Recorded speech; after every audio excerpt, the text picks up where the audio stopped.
밴드맨의 하나 둘셋 밴드맨의 J-POP 가차 시즌 4. 이거 절대 편집하지 마세요. 절대 편집하지 마세요. 그래서 4주차 범인이 누구야? 여보세요? 그 유찬아 있잖아. 나 조금 있다가 놀이터에서 만나기로 한 거 30분만 있다가 가도 돼? 왜냐면 나 애니메이션 본다고 그거 보고 나가야 될 것 같아. 알겠어. 고마워. 내일 만나 그냥. 싫어. 일어나. 노래 틀어주세요. 네, 밴드맨의 J-POP 가차 시즌 4 11월 4주차는 정호의 아들하들 그거 알아? 지구가 아직 존재할 수 있는 건 마법 소녀들 덕분이라는 거. 안녕하세요, 정호의 아들아들. 이번 주차는 저는 사실 여러 가지 애니메이션을 좋아하지만 제 생애 첫 애니메이션은 마법소녀물이랍니다. 아무래도 여자아이라면 당연히 어릴 때 SBS, KBS 등으로 이제 마법소녀물을 쉽게 접할 수 있었고 지금도 그런지는 모르겠어요. 근데 당시 저 어릴 땐 그랬거든요. 자, 이 첫 곡은 마법기사 레이어스 1994년도 작품인 마법기사 레이어스의 메인 테마 오케스트라 비전이라는 메인 테마 곡이고요. 이 마법소녀물을 꼭 언젠가 아들아들에서 해야만 한다라고 생각했던 이유가 저는 이 마법소녀물들을 좋아했던 것들을 어릴 때 좋아했던 것들을 쫙 이렇게 보면은 내가 지금 좋아하는 작품이랑 너무 닮아 있고 내가 지금 좋아하는 음악들이랑 너무 닮아 있는 거예요. 이 가지고 있는 이 노래들이. 제가 스트링 소리만 들으면 영화관에서 스트링 소리가 들어간 사운드 트랙이 나오면 그냥 일단 울거든요. 그 정도로 스트링 사운드를 정말 사랑해요. 진짜 좋아한단 말이에요. 그러니까 마법기사 레이어스는 저는 이제 94년도에는 제가 아직 없었고 그 비디오 테이프 비디오방에 어릴 때 많았어요. 그 비디오방에서 마법기사 레이어스라는 작품을 처음으로 보게 됐어요. 이제 안 그래도 아까 94년장인데 94년에 안 태어나 있지 않아? 그러면서 이제 비디오방을 열심히 다니면서 어머니가 항상 비디오방을 데려주셨거든요. 어머니가 내 오타쿠의 주범이에요. 아니 제 인생 첫 마법소녀물이자 이 작품은 제 인생 첫 마법소녀물이자 제 인생 첫 메카물이자 제 인생 첫 퀴어물이자 제 인생 처음으로 캐릭터가 죽는 작품이자 너무 자극이 센데요? 네. 제가 진짜 정말 미취학 아동 7세도 안 됐어. 한 5세? 4세경에 처음 본 작품인데 그리고 제 인생 첫 스트링 곡을 처음 듣게 된 작품인 거죠. 이 스트링 곡을 작곡하신 분은 마츠오 하야토라는 분이시고요. 가면라이더, 스즈미야 하루의 소실 등의 어떤 OST에 참여하신 이제 이렇게 오케스트라가 필요한 작품의 OST를 많이 담당하신 분입니다. 자, 마법기사 레이어스 방금 소개를 해보니까 무슨 작품이길래 도대체 이렇게 많은 장르를 가지고 있나. 일단 애니메이션을 좀 아시는 분들이라면 아실 수밖에 없는 클램프라는 회사 아시겠죠? 문제의 회사. 그 클램프에서 만들었기 때문에 퀴어 기본으로 나오고 캐릭터 당연히 죽겠고 뭐 여러 가지가 있겠죠. 그리고 일단 제일 중요한 건 또 캐릭터가 졸라 예뻐. 그림이 와 이래도 되나 싶을 만큼 이쁘다. 자, 그래서 이 작품을 조금씩 소개를 해보자면 어둠의 마법사 자가토라는 사람이 나와요. 일단 그 내용은 클래식해. 어둠의 마법사 자가토와 에메로드 공주를 가두고 에메로드가 자신들을 불렀다는 걸 마법사 클레프에게 듣고 공주를 구하러 간 새 여중생. 하지만 그때는 몰랐다. 사실 공주와 마법사는 모종의 관계를 맺었다는 것을. 네. 그래서 저는 이 작품을 엄청 어릴 때 봤지만 이 작품이 제 뇌리에 엄청 기가 막 이렇게 완전 딱 이렇게 뇌리에 박혀 있는 이유가 일단 캐릭터가 예쁜 것도 있지만 이 캐릭터들이 제 어릴 때 이렇게 기억을 좀 이렇게 되짚어봐도 캐릭터들이 매번 너무 무리를 해 애들이. 그러니까 여중생 애들인데 히카루, 우미 그리고 후라고 엄청 그냥 딱 봐도 그냥 그거예요. 빛, 물, 빛, 바다, 바람 이렇게 딱 세 가지 속성을 가진 그 불과 바람과 물의 속성을 가진 캐릭터들 3명이 나오는데 그 캐릭터 3명이 머리도 그냥 빨갛고 파랗고 초록색이고 딱 클래식한 디자인이에요. 그냥 옛날 진짜 94년도 작품이잖아. 근데 얘네들이 항상 성장을 할 때마다 심지어 외딴 모르는 세계잖아요. 모르는 세계야. 세피로라는 모르는 세계거든요. 근데 그 모르는 세계에 떨어져가지고 마법사가 클래프가 이렇게 해 하니까 그냥 그렇게 사는 거야. 근데 얘네들이 성장을 하기 위해서 무리를 하는데 맨날 너무 다치고 어릴 적에 저 이렇게 진짜 5살도 안 됐을 때 봤는데 맨날 애들이 다치고 피가 나고 막 안 돼 가지마 후 하는데 얘가 어떻게든 계속 틀어줘. 가지마 후 하면서 계속 틀어. 계속 이렇게 일어나가지고 막 어떻게든 막 그 저 사막을 헤쳐나가고 막 집어삼켜지고 거기 상태에서 딱 검을 들고 뚫고 그러니까 마법 기사인 이유가 있어. 마법 소녀는 아니에요. 마법도 부리지만 얘네들이 가면 갈수록 무기를 강화해 가거든요. 성장이 디지몬을 가면 디지몬 성장을 진화를 하잖아요. 얘네들 갑옷이 마법이 깃들어 있어가지고 마음이 조금씩 강해질 때마다 조금씩 갑옷이 커지고 망토가 생기고 점점 더 어른스럽게 멋있었죠. 막 이렇게 그 검도 겁나 커지고 검도 막 활이었던 애가 점점 이제 개 두꺼운 검이 되고 막 엄청 멋있거든요. 이 노래는 마법기사 레이어스 오프닝입니다. 그래서 이 노래의 그 오프닝 파트의 그 도마라나이 하는 그게 되게 유명해요. 그 라인이. 그래서 실제로 이 노래가 타무라 나오미 씨의 노래인데 이 노래가 이 오프닝으로 94년도에 발매가 되면서 오리콘 차트 1위 찍고 엄청난 이제 성과를 했던 그런 작품인데 저는 이 작품이 방금 얘기했잖아요. 그 에메로드라는 공주를 구하는 작품이라고 하면은 특이한 거는 여중생 3명을 구한다는 게 특이하지만 공주를 나쁜 적에게서 구하겠다라는 건 되게 그냥 클래식한 내용이잖아요. 근데 이제 여기 이건 말해야 더 재밌을 것 같아. 근데 그 아까 얘기했잖아. 자가토가 에메로드 공주를 가뒀다고. 근데 에메로드 공주 세피로엔 좀 특이한 세계관이 있어요. 세피로는 기둥이라는 시스템이 이렇게 있거든요. 그 기둥이라는 게 인간이 한번 선택이 되잖아요. 그럼 그 사람은 그 한 평생을 그 기둥으로서의 그 무게를 다 해야 돼요. 근데 그게 뭐냐면은 세피로를 지키는 기둥이 말 그대로 기둥이잖아요. 그러니까 세피로를 지키는 기둥이 에메로드가 된 거야.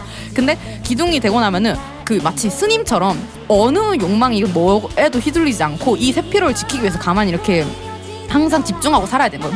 몸과 모든 걸 깨끗이 하고 그렇게 살아야 되는 거야. 근데 자가토가 에메로드를 사랑해. 에메로드를 사랑하게 된 거야. 그러니까 근데 솔직히 에메로드도 자가토를 기둥이 되기 전까지 엄청 사랑했어. 그러니까 자가토는 생각한 거죠. 이 세피로의 이 미친 시스템 이런 거 다 필요 없어. 우리 같이 사랑을 하자. 그래서 에메로드를 가둔다는 형태로 사람들한테 알려져 있지만 사실상 둘이 사랑의 도피를 떠난 거 싶은 거야. 근데 에메로드는 그 클래프한테 부탁한 거죠. 새 여동생을 데리고 와달라. 마법에 있는 그 이유가 뭐냐면은 세피로가 망하지 않았으면 좋겠거든. 근데 자신의 삶 그래서 저는 이 작품이 전체로 끝까지 다 보고 나서 느꼈던 게 대의와 개인의 삶 중에 무엇이 더 중요한가라고 질문을 계속 던지는 작품을 느꼈었어요. 그래서 캐디가 되게 예쁘다 했잖아. 계속 사랑에 대한 얘기가 나오거든요. 그러니까 1기까지는 이 비밀이 안 밝혀져. 근데 1기까지 이 계속 사랑에 대한 얘기가 나오는데 그 사랑에 대한 얘기를 어떻게 하면 그 뭐 예를 들어 후를 좋아하는 그 이 세계에 있는 어떤 남자 뭐 어떤 애 나오고 뭐 히카루를 좋아하는 어떤 남자가 나오고 이렇게 하는데 여중생 3명은 누가 자기를 좋아하든 말든 뚜벅뚜벅 성장만 하거든요. 복저. 너무 기억에 남는 씬이 많아요. 진짜 얘네들이 말도 안 되는 고난에 많이 휩싸이거든요. 나 이거 막 속이 막 터질 것 같아. 너무 괴로워서 내가. 아니 그러면 막 너무 좋아요 사귀어주세요. 벅져. 너 가면 안 돼. 거기 가면 죽는단 말이야. 저벅. 내가 죽음에게로 간다. 이러면서 여동생이 죽음이 나에게 죽음이 온다. 나에게 너무 온다. 수동적이다. 너무 수동적이야. 내가 죽음에게 가. 진짜로 말도 안 돼. 그러니까 그 기억에 남는 것 중 걔를 그나마 좋아하게 된 그 어떤 애가 그 미친 신이 있는데 그 펜던트 신이 있는데 아무튼 그래서 계속 사랑에 대한 얘기 나오는데 이게 사실상 거대한 빌드업이죠. 왜냐면 그 나중에 보니까 자가토와 에메로드 얘기가 되면서 사랑이었다는 거지. 그렇죠. 그리고 그 중간에 캐릭터를 겁나 많이 죽어. 겁나 많이 죽는데 그 죽다가 이제 나중에 후반부에 가면은 이제 히카루도 어떤 남자가 좋아하겠죠 당연히. 뭐 이렇게 커플처럼 이렇게 돼야 되니까. 근데 2기에서 중요한 건 그 남자가 아니라 히카루 잠깐만 멈춰. 히카루의 그 분신이랍시고 어떤 캐릭터 디자인이 또 미친 여자가 나오는데 걔가 약간 지금 돌이켜보니 얀데레야 약간. 내가 가질 수 없으면 다 죽어버려 이건 거야. 그러니까 그 여자애랑 그 히카루 노바야 이름이 또 그 갑자기 기억이 났어. 노바랑 히카루랑 노바가 둘이서 너무 야해.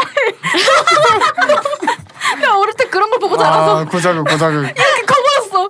너무 야하고 히카루가 중학생의 비주얼이 아니거든요 여러분. 정말 너무 섹시하고 아름답고 멋진 애니메이션 마법기사 레이어스 꼭 봐주세요. 이거를 5살 4살 때. 네 이거 정말 재밌어요.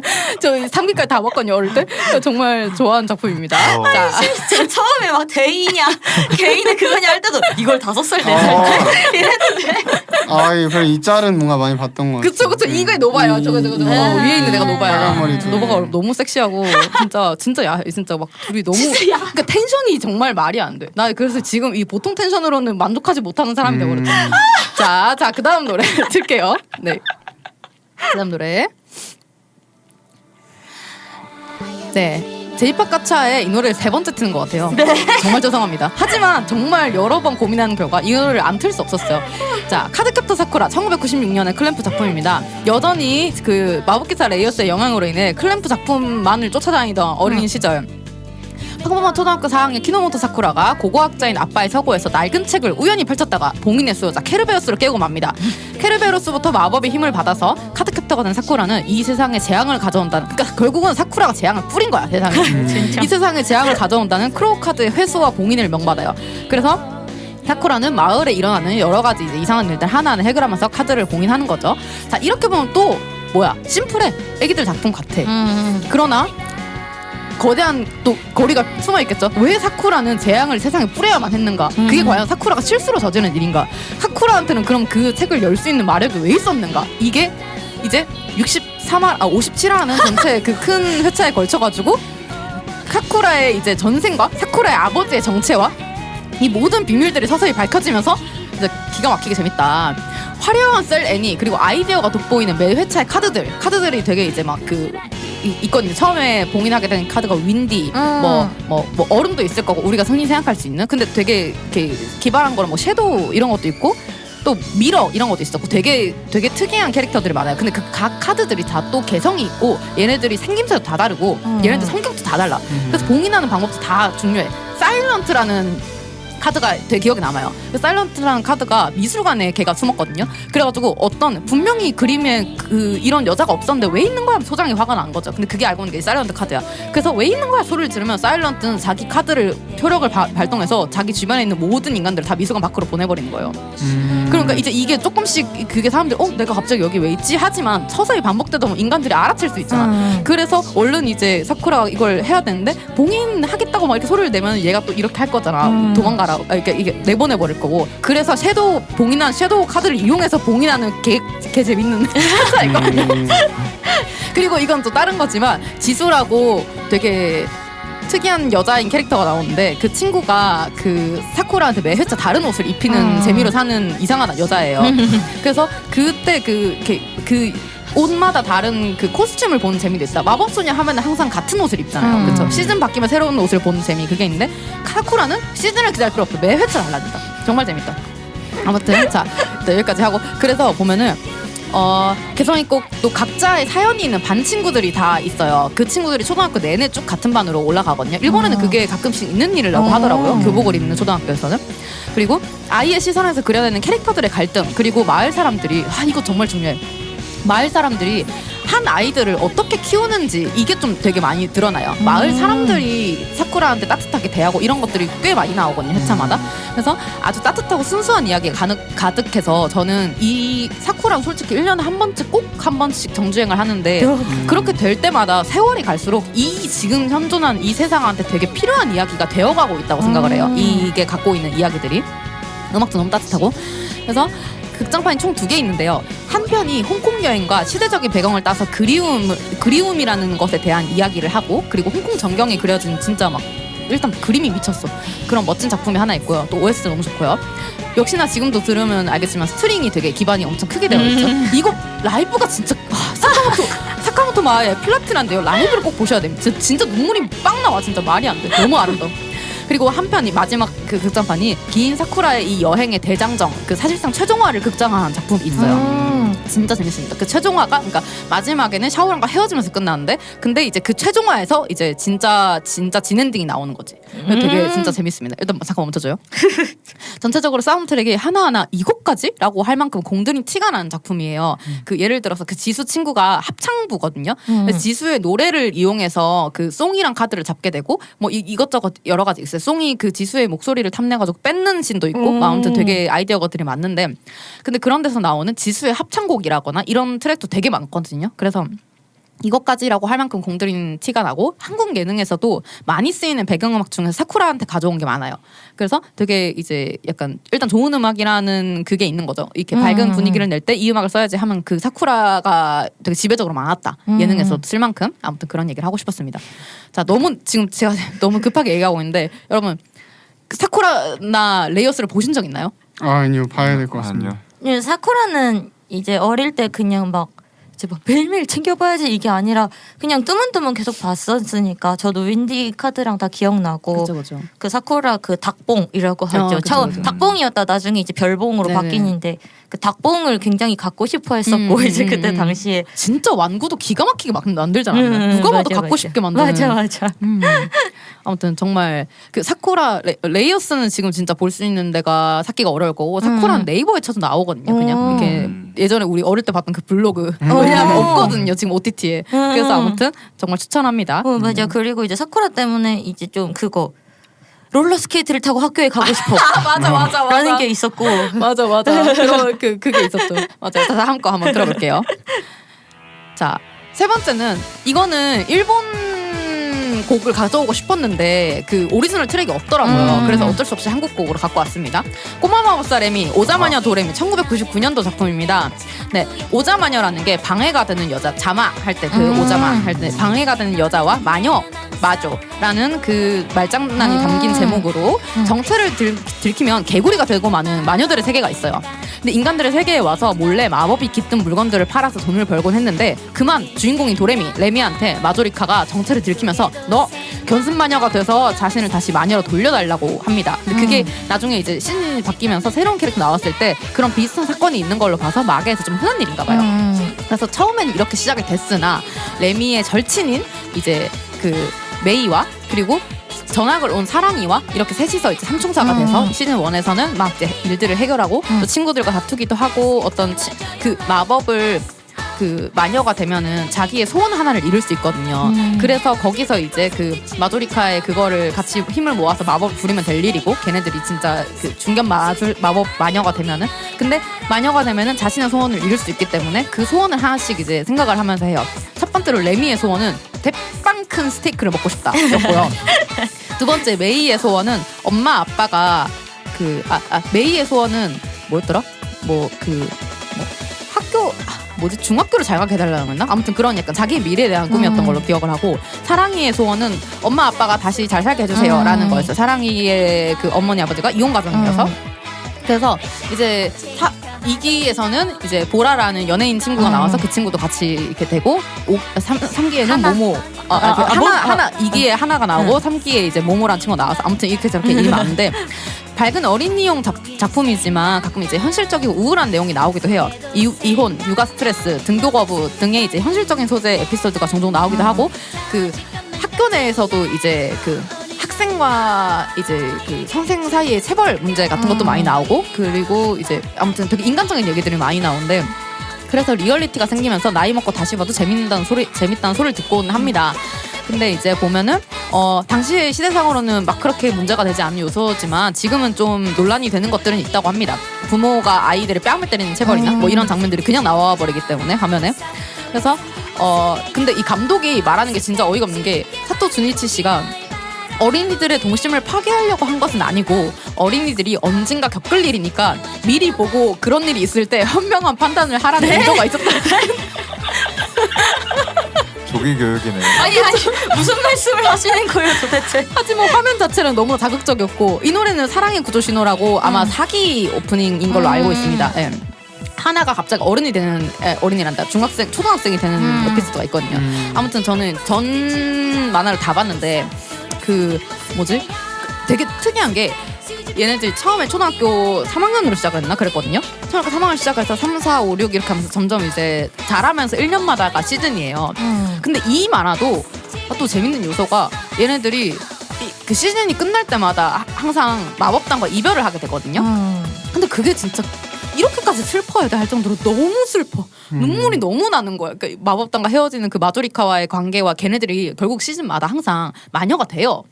중견 마녀가 될 수 있어. 근데 마녀가 되는데 그 마지막으로 있는 그러면 이제 그 마법 구슬을 받게 되거든요. 수정 구슬 같은 걸 받게 되는데 이제 그거를 받으면은 진짜 마법사야. 그래서 이제 초보 마법이 아니라 막 엄청난 것도 쓸 수 있어요.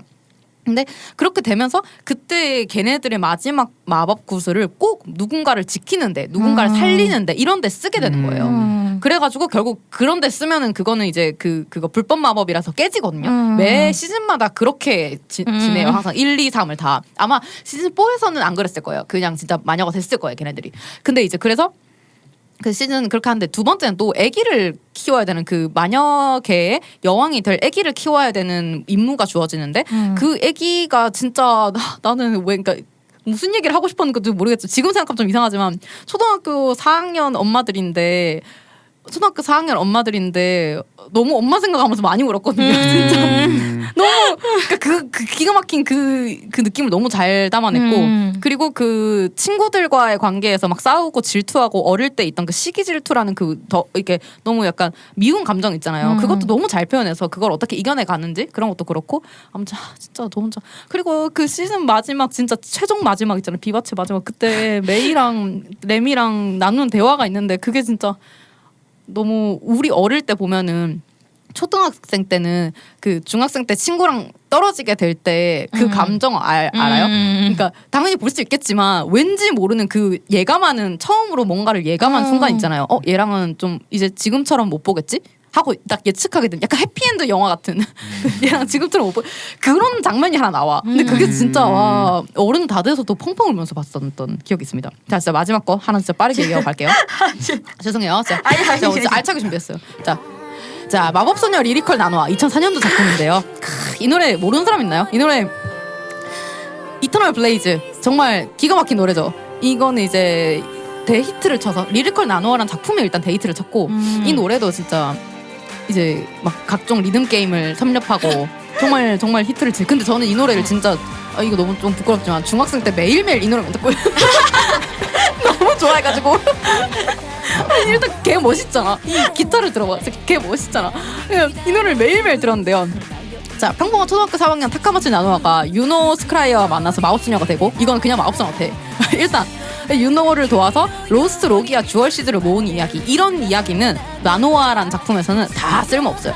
나노아는 일기 안 봐도 돼. 왜냐하면 이런 거는 다 어떤 이 작가가 최종적으로 어떤 이야기를 하기 위한 진짜 뭐라도 일단 만들어보자. 나노아라는 캐릭터를 만들어야 되니까 약간 이렇게 만든 느낌이고 중반부부터 그래서 그래요. 중반부부터는 주얼시드는 별 비중이 없어지고 대신 나노아와 마찬가지로 주얼시드를 모으는 라이벌 캐릭터인 페이트 테스타로사라는 캐릭터가 나와요. 페이트가 그때 당시 이제 나노와 페이트가 진짜 엄청 그 모든 이렇게 애니메이션 관련된 갤러리를 다 차지했던 걸로 기억을 하는데 그 페이트란 친구가 이제 복제인간인가 그래요. 그래가지고 그 어머니가 지가 복제를 해놓고 지가 학대를 해. 그래서 그 어머니한테 학대받는 씬이 또 너무 자극적이거든요.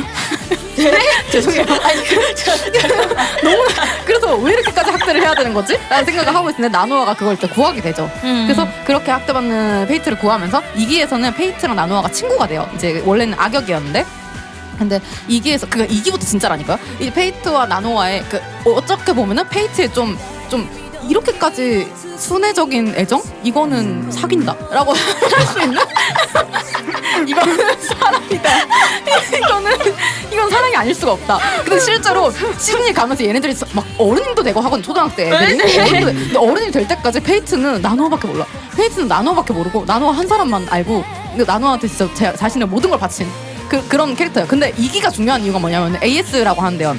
2기가 중요한 게 뭐냐면은 그 이름 뭐야 걔 하야테라는 되게 중요한 캐릭터 나오는데 하야테가 거기에 있던 마법 관련된 이제 어떤 그 마계? 하여튼 이렇게 인간계는 아니야. 어떤 다른 존재들이 있는데 그 존재들을 하야테라는 인간이 구해준 적이 있어요. 얘네들이 막 어디 쓰러져 있을 때. 근데 그 이후에 그 걔네들도 좀 하야테한테 복종하듯이 따르고 있던 거죠. 근데 하야테는 문제가 뭐냐면 장애인이야. 그 하반신 불구 장애인인데 근데 이제 그거를 이제 이 친구들도 이제 신경을 쓰면서 매일매일 하야테를 돌보고 매일매일 하야테의 어떤 것들을 도우려고 하고 이렇게 하는데 그 안에서 일어나는 하야테가 이들을 생각하는 마음과 이들이 하야테를 생각하는 마음이 저는 약간 되게 이게 가족이구나 하는 생각을 했거든요. 진짜 매일매일 이렇게 밥을 잘 해먹고 그 자기들끼리 일상을 영위한단 말이에요. 근데 문제는 걔네들과 이제 나노아와 페이트 사이에 어쩔 수 없이 양보할 수 없는 무언가가 있어 싸우게 돼요. 계속. 그래서 그 안에서도 이제 서로 대화를 하면 될 일인데 꼭 싸우고 다치고 서로 적의를 품게 되고 그래서 이제 진짜 멋있는 액션씬들이 또 나오고 나노와는 액션씬이 진짜거든요. 여러분 진짜 나노는 액션씬을 보셔야 돼요. 그래서 저는 다정한 마음을 나누면 피가 이어지지 않아도 가족이 될 수 있구나라는 생각을 어릴 때 처음 하게 만든 작품이고 제가 지금도 이후로 유독 정상가족의 형태에서 벗어나도 가족으로 잘 지내는 작품들의 사람들의 작품을 좋아하는데 그 영향이 나노와에서 오지 않나라는 생각한다. 왜냐하면 저 그 되게 뭐지 막 그 뭐지 어느 가족 고레다 히로카즈 이런 작품 진짜 좋아한단 말이죠. 어떻게든 이게 그 피가 이어지지 않아도 우린 가족이지 하는 그거를 처음으로 보게 된 작품이 이거다.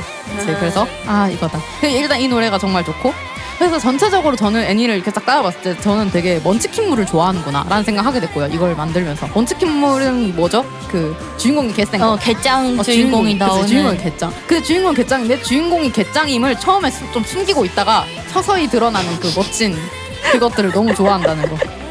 아무튼 여러분 재밌으셨길 바랍니다. 유익하스.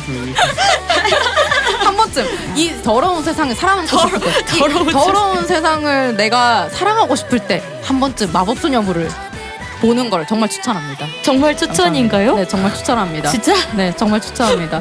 정말 추천합니다. 여러분 정말 가끔씩 새로운 자극을 찾고 싶다. 오늘의 일본어 마호쇼죠. 마호쇼죠. 좋습니다. 여기까지입니다. 자, 시간이 없기 때문에 인사를 해볼게요. 하나, 둘, 셋, 맞다네.